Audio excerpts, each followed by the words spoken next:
Untuk pemeriksaan apa tadi panggul, palpasinya caranya seperti itu ya.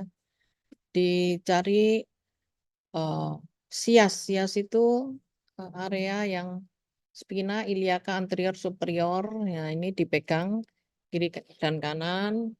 Kemudian eh, tuberculum pubicum diraba juga apakah ada nyeri, apakah ada apa? Kalau dislokasi itu nanti dia akan teraba lebih nyeri dan lebar ya. Kemudian ya caranya seperti ini ya. Tuberculum pubicum ya. Kemudian eh, selain kita memeriksa apa sias dan tuberculum tadi, kita memeriksa ring of motion ya. Kita memeriksa ring of motion itu bisa aktif ataupun pasif ya. Nah, kalau misalnya pasiennya mengalami trauma, kemudian dia tidak bisa menggerakkan secara aktif, maka kita bisa memeriksa secara pasif, nanti akan teraba crepitus seperti itu ya. Tapi itu tidak boleh diperiksa berkali-kali.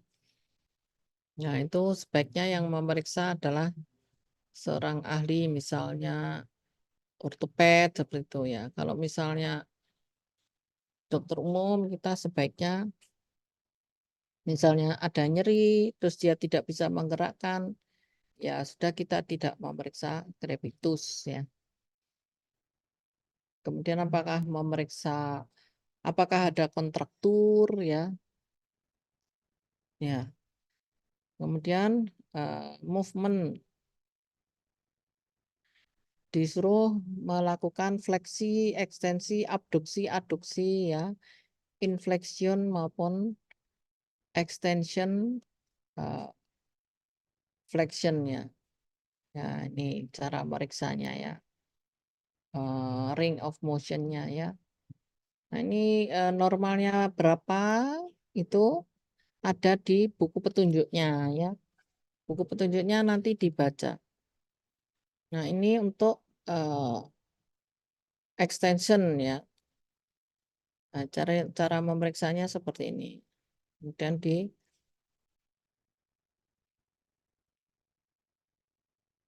extension flexion ya. Kemudian rotasi internal seperti ini ya. Ini semua nilai normalnya ada di buku ya, buku petunjuk ya. Kemudian pasien disuruh duduk, kemudian ini digerakkan ke lateral dan medial ya.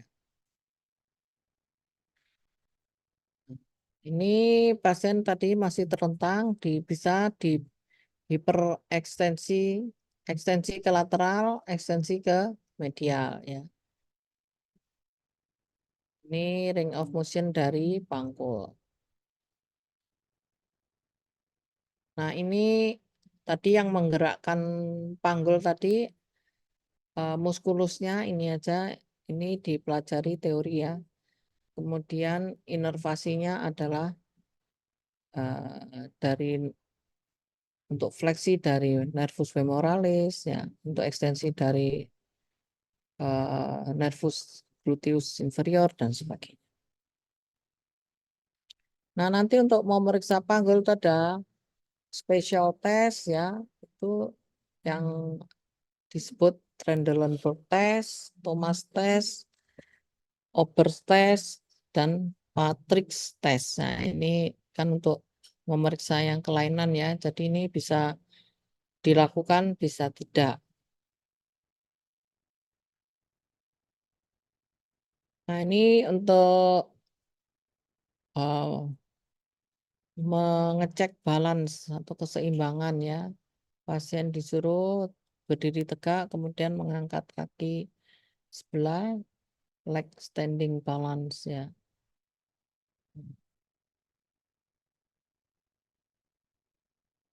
Kemudian, nah ini untuk mengecek musculus psoas ya. Ini caranya seperti ini. Ditekan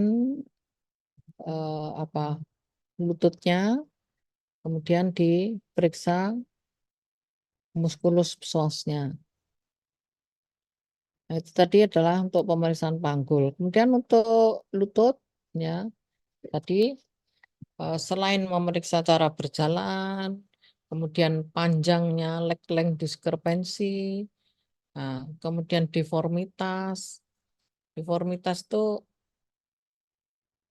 dia kakinya eksorotasi apa endorotasi, kayak. Kemudian apakah varus, valgum, dan recurvatum. Nah, ini dilihat apakah genovarum, genovalgum. Ya.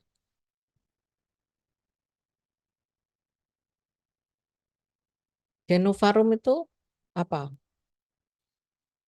Lututnya berbentuk O dan valgum berbentuk X ya. Ini ada hubungannya dengan gizi ya. Apakah didapatkan atrofi, pembengkakan, perubahan kulit ya di ekstremitas inferior. Nah, ini cara mengukur leg length discrepancy tadi ya. Panjang tungkai. Nah, ini dari sias ke malleolus medialis dibandingkan antara kanan dan kiri. Nah, ini nanti panjangnya sama apa tidak. Ya. Sebenarnya ada beberapa cara ya. Ada panjang anatomis, ada panjang fisiologis ya. Sementara untuk mengukur seperti ini ya. Nah, ini kenapa kok terjadi leg length tadi ya? Ini teorinya seperti ini ya. Kalau misalnya terjadi sesuatu, entah itu fraktur, entah itu apa, nanti akan terjadi tekanan dari pelvisnya sehingga menyebabkan perbedaan panjang tungkai. Nah, setelah dilakukan inspeksi, kemudian dilakukan palpasi ya, ini cara memeriksa lututnya. Nah, ini dilihat apakah prinsipnya di palpasi apakah ada yang nyeri, ada yang terasa hangat, kemudian ada seperti cairan, efusi, ya, pembengkakan, kemudian diraba pada daerah popltea ya, seperti apa ya. Kemudian kita juga harus memeriksa eh, tendon dari musculus quadriceps ya. Nah, ini nanti ada caranya seperti gambar ini ya. Nah, ini patella ya. Nah, ini diperiksa ligamentum lateral ya. Kemudian tuberositasnya ini juga diperiksa ya. Kemudian agak medio inferior ini didapatkan kepala dari os fibula.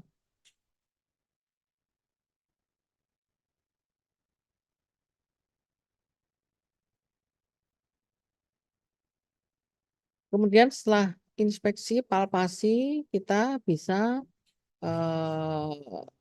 memeriksa ROM, ring of motion, disuruh menggerakkan kakinya tadi aktif dan pasif ya. Ya. Ini kalau normalnya ekstensinya pada tungkai itu adalah 0 sampai -10 ya. Nah, kalau fleksi ini harusnya 130 sampai 140 derajat normalnya. Nah, selain pemeriksaan tadi juga sebenarnya bisa melakukan pemeriksaan khusus yang namanya patellar apprehension test ya. Kemudian patellofemoral green test ya. Ini saya rasa tidak perlu dilakukan ya. Kemudian pemeriksaan meniskus, pemeriksaan ligamen test ya. Kita eh, harus tahu ya bahwa di lutut ini ada 4 ligamen anterior cruciate, posterior cruciate, medial cruciate, dan lateral. Ya, ini ligamen-ligamen yang ada di lutut. Ini cara memeriksanya ya, memeriksa lutut tadi. Kemudian ini pemeriksaan McMurray test ya, sama apply comprehension test. Nah, ini nice to know aja ya. Kalau bisa ya alhamdulillah.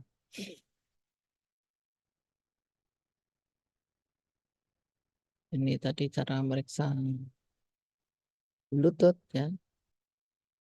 Kemudian ini cara memeriksa anterior cruciate ligament. Nah, bisa menggunakan pivot shift, anterior drawer Lachman, dan kalau posterior ada posterior drawer. Ya, ini untuk memeriksa ligamen-ligamen.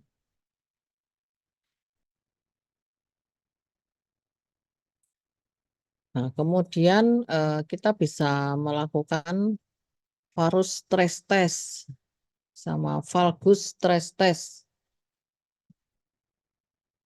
Ya, ini pemeriksaan khusus juga ya.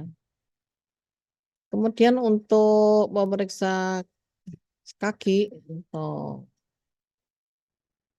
tungkai bawah kaki, ya ini kita bisa melakukan inspeksi. Ya, orang harusnya kaki normalnya ada lengkungannya ini. Ini adalah normal. Nah, kalau dia datar itu justru tidak normal. Jadi kita untuk melakukan pemeriksaan kaki itu kita harus memeriksa cara berjalannya. Kemudian alignmentnya, apakah ada varus atau valgus. Kemudian telapak kakinya, pes planus itu yang datar tadi. Atau kafus terlalu cekung. Kemudian jari-jarinya kita perhatikan. Nah, ini contohnya. Ini yang pes kafus tadi ya. Nah, ini kalau nanti apa disuruh, kalau bayi itu kan biasanya ditaruh kasih tinta itu ya, nanti gambarnya seperti ini. Nah, ini yang valgus.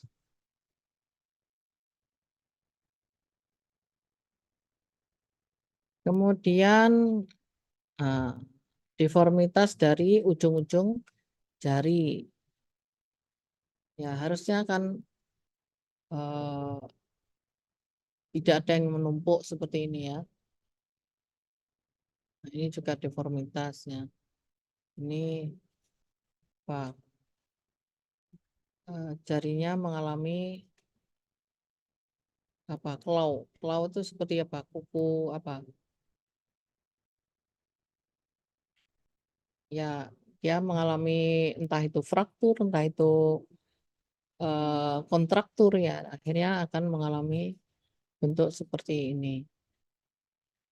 Kemudian pada saat palpasi kita akan meraba apakah ada pembengkakan, apakah ada hangat, teraba hangat ya, apakah ada cairan ya, misalnya kita keselio itu ya, nah itu terjadi pembengkakan dan transudasi cairan dan mungkin robekan dari pembuluh darah sehingga terasa seperti efusi.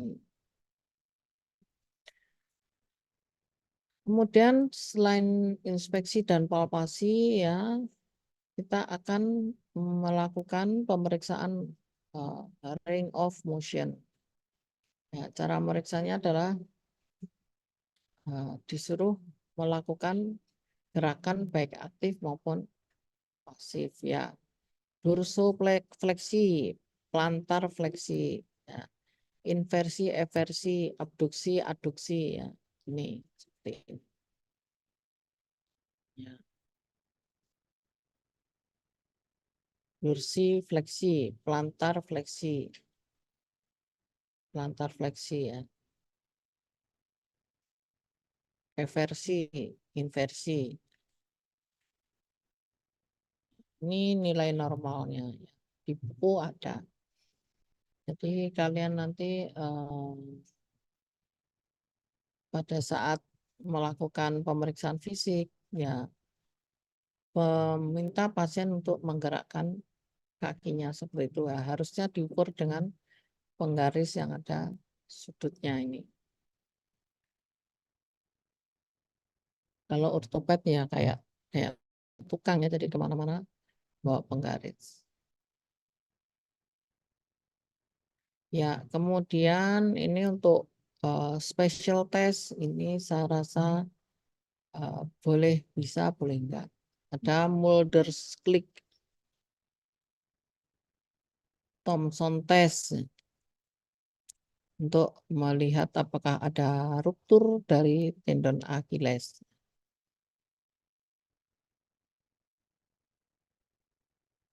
Nah, ini tendon Achilles yang normal ya. Nah, ini kalau yang ruptur nanti akan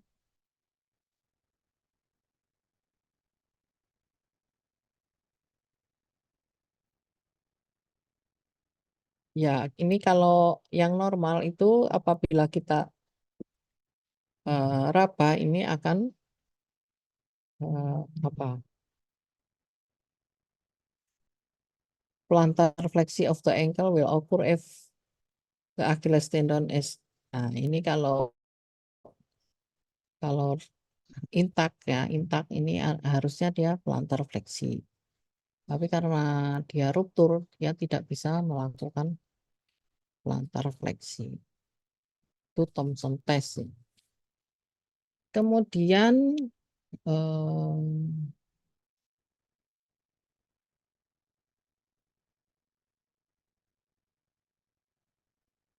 ini cara memeriksa talar tilt dan anterior drawer testnya.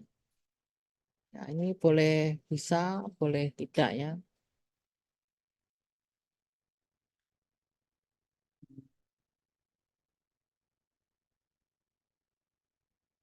Nah, ini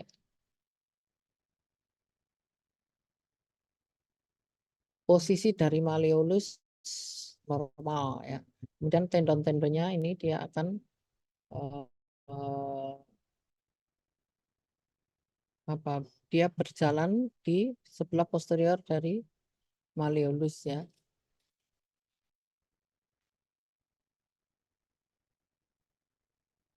Kemudian Mulder sign. Nah, ini boleh diperiksa, boleh tidak ya. Nyeri ketika ditekan ya. Metatarsalnya ditekan, kemudian akan teraba nyeri. Nah, ini tadi pemeriksaan dari panggul sampai ke kaki atau ya ke pedis ya. Nah, kemudian kita pada pemeriksaan muskuloskeletal itu harus melakukan pemeriksaan kekuatan dari otot atau ya tes kekuatan, strength test ya. Nah, ini harus bisa ya. Jadi kita harus tahu bahwa kekuatan otot itu ada 5 ya. Jadi kalau otot bisa bergerak secara aktif, ya ini tanpa ada hambatan, ini adalah kekuatannya 5. Nah, kalau dia bisa mengangkat tapi ditekan sedikit dia nggak kuat, berarti 4. Nah, kalau 3 ini dia tidak bisa menahan gravitasi. Nah, ini yang kedua ini juga dia betul-betul tidak bisa menahan gravitasi, jadi apa? Tangannya betul-betul lumpuh ya, lumpuh terus hanya bisa menggerakkan ke kiri dan ke kanan. Nah, kalau satu itu ototnya saja yang kontraksi, tapi tidak ada gerakan. Kalau nol sudah tidak ada gerakan, tidak ada kontraksi, nah, itu kekuatannya adalah nol. Nah, ini harus tahu ya. Terus otot mana saja yang diperiksa? Ya harusnya semua ya.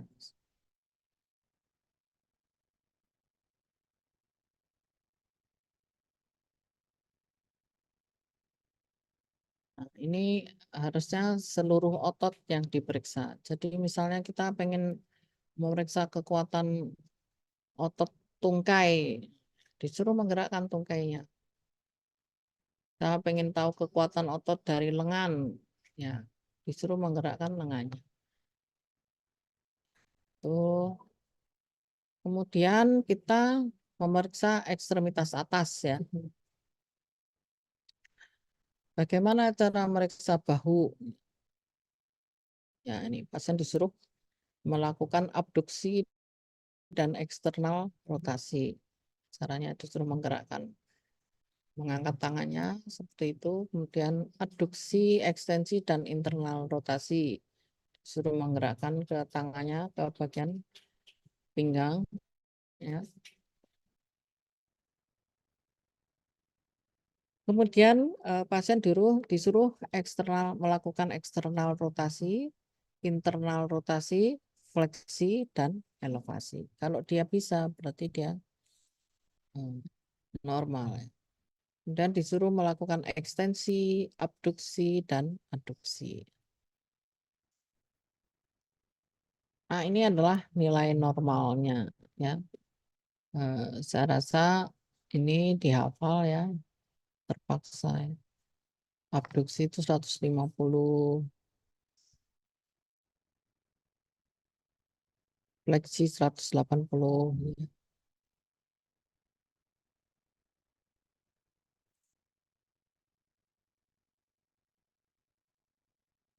Kemudian ada pemeriksaan khusus spesial. Ya, ini apabila ada kelainan dari rotator cuff ya. Ini disuruh apa? Pasien tangannya disuruh elevasi, kemudian rotator cuff-nya ditekan. Ya. Tapi itu pemeriksaan khusus. Ya. Nah, ini saya rasa boleh bisa, boleh enggak. Kemudian untuk elbow itu siku ya. Tadi look-nya apa yang harus dilihat, apakah ada swelling atau deformitas, apakah ada hiperemi, ya, gitu. Kemudian feel, palpasi oleh kranon, kemudian disuruh menggerakkan move. Ini caranya, palpasi bagian medial dan lateral dari epicondylus. Kemudian disuruh fleksi, ekstensi, kemudian hiperekstensi ya.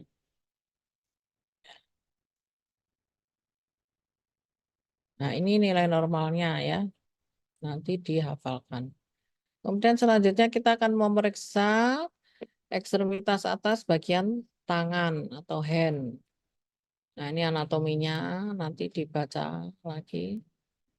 Apa yang harus diperiksa? Ya, seperti tadi inspeksi look, apakah ada bengkak, deformitas, hiperemi, ya, massa. Ini palpasi, feelnya palpasi sendi-sendi ya. Kemudian move-nya disuruh menggerakkan sesuai dengan gambar. Ya, disuruh fleksi, kemudian wrist fleksi, wrist ekstensi, kemudian ulnar movement, radial movement ya. Kemudian, nah ini tadi diperiksa ekstensi dari wrisnya sambil epikondylusnya ditekan apabila terjadi epikondilitis.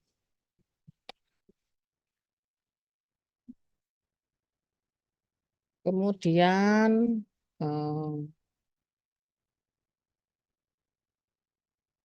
ini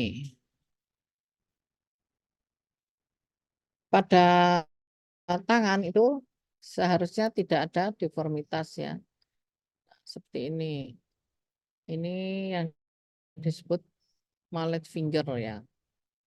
Nah, jadi apa terjadi apa kerusakan pada hmm, metatarsal. Kemudian metatarsal, tarsal itu kan kaki ya. Metakarpal. Kemudian ini bentuknya seperti angsa, swan neck deformity. Dan deformitas boutonniere ya. Ini ada nodus-nodus ya. Nah, nanti setelah inspeksi pasien disuruh melakukan supinasi pronasi ya, supinasi pronasi. Kalau dia bisa berarti dia normal. Kemudian disuruh menggenggam ya, membuka, menggenggam.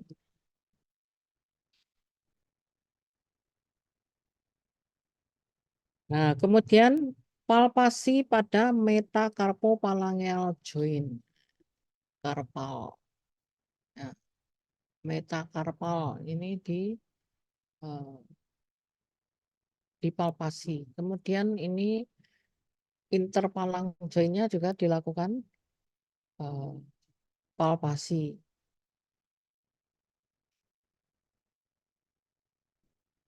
Kemudian palpasi tendon ya.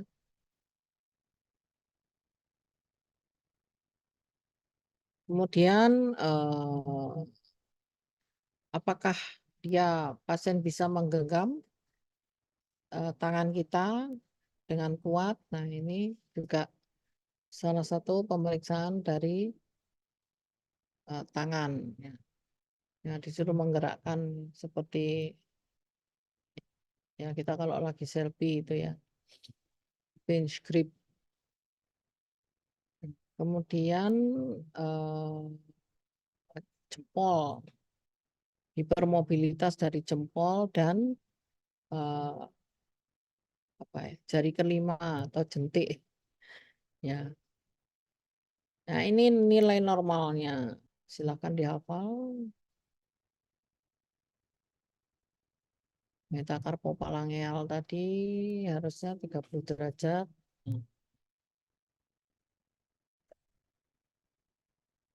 Nah, ini ada tes khusus snuff box tenderness. Nah, ini anatomical snuff box. Nah, ini kalau terjadi nyeri berarti terjadi sesuatu. Nah, entah itu bengkak, entah itu ada massa. Ya. Kemudian Wallen test. Nah, ini cara melakukan Wallen test. Kalau terjadi kelainan pada nervus medianus, nah nanti akan uh, terasa nyeri ya. Pada saat jadi terasa nyeri pada uh, ibu jari ya. Kemudian jari tengah ya. Kemungkinan bisa juga terjadi satu penyakit yang disebut carpal tunnel syndrome. Jadi ya, apabila kita curiga terjadi CTS, maka kita tes dengan Wallen test. Nah, itu pemeriksaan khusus ya. Karena pemeriksaan normalnya ya ini tadi. Jadi kalian harus pada saat meriksa itu harus runtut ya. Jangan habis meriksa kaki, meriksa tangan. Habis meriksa tangan, meriksa kaki. Diselesaikan memeriksa lengan atas dulu, ekstremitas atas dulu atau ekstremitas bawah dulu.